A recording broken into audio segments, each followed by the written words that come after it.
When a man who had no friends was asked why this happened, he responded, "Friendship is like a diamond.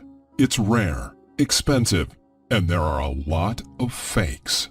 If you made one mistake, then a second and a third, at some point you would say, 'There are no real diamonds in the world. There are only fakes.'"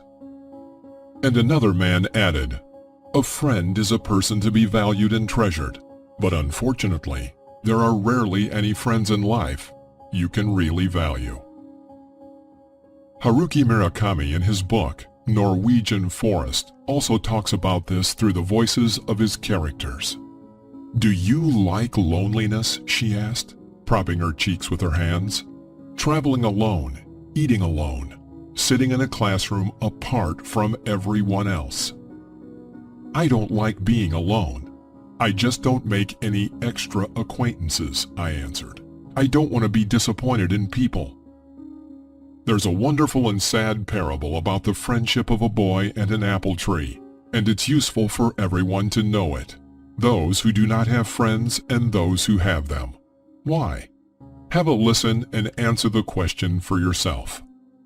The little boy became friends with the apple tree in the forest.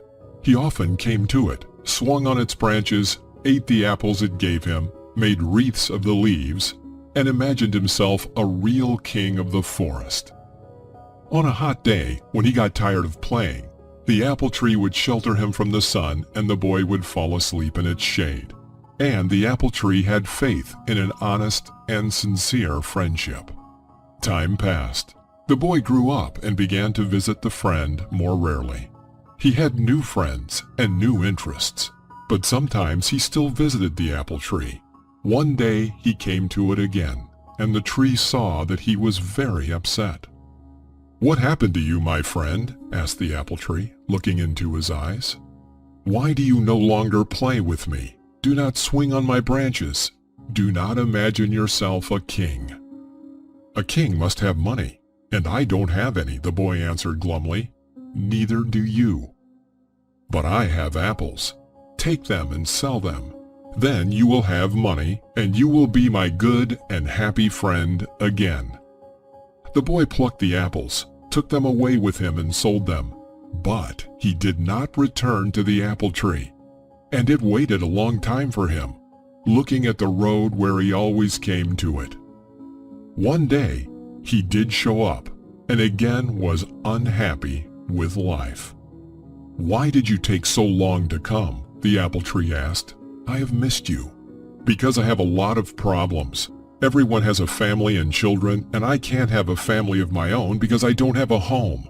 What's the point of our friendship if you can't give me a home?" "I can," the apple tree replied. "Cut down my branches and build yourself whatever home you want. Then you will be happy again." He cut off all its branches, went away and built himself a house, and then married and enjoyed life until his old age, without remembering his apple tree. But one day he came back to it, and again, instead of the joy of seeing it, he complained about life. "I'm sick of everything. I want to sail away somewhere so I don't have to see anyone. I need a boat, but I don't know where to get one." The apple tree was silent, looking at his friend sadly. But the man took out his axe, and swinging it several times, he cut down its trunk to make a boat out of it. And when he had succeeded, he left without even looking back at the poor, tortured stump left from his friend. Time passed. Frequent rains watered the apple tree stump. The sun warmed the ground around it. Wild animals sometimes climbed on it and rested, enjoying life. But the stump was not happy about anything. It no longer saw the meaning in what it used to value more than anything else in the world.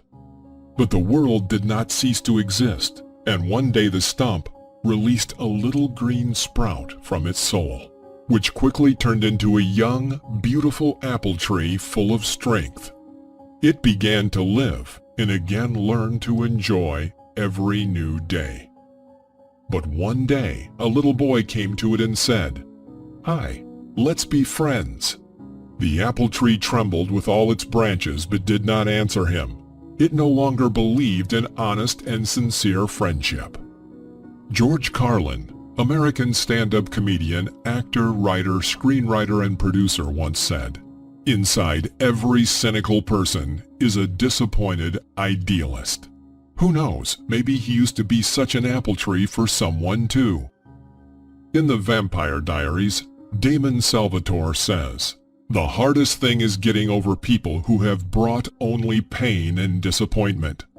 We'll argue with him. The hardest thing is to forget such friends. And if you know someone who has no friends, don't rush to condemn them. That doesn't always mean they are bad themselves. Maybe they have been an apple tree for someone too often, and now they have simply stopped believing in honest and sincere friendship. And that's very sad, isn't it? Not having friends shows that a person has many reasons not to trust people.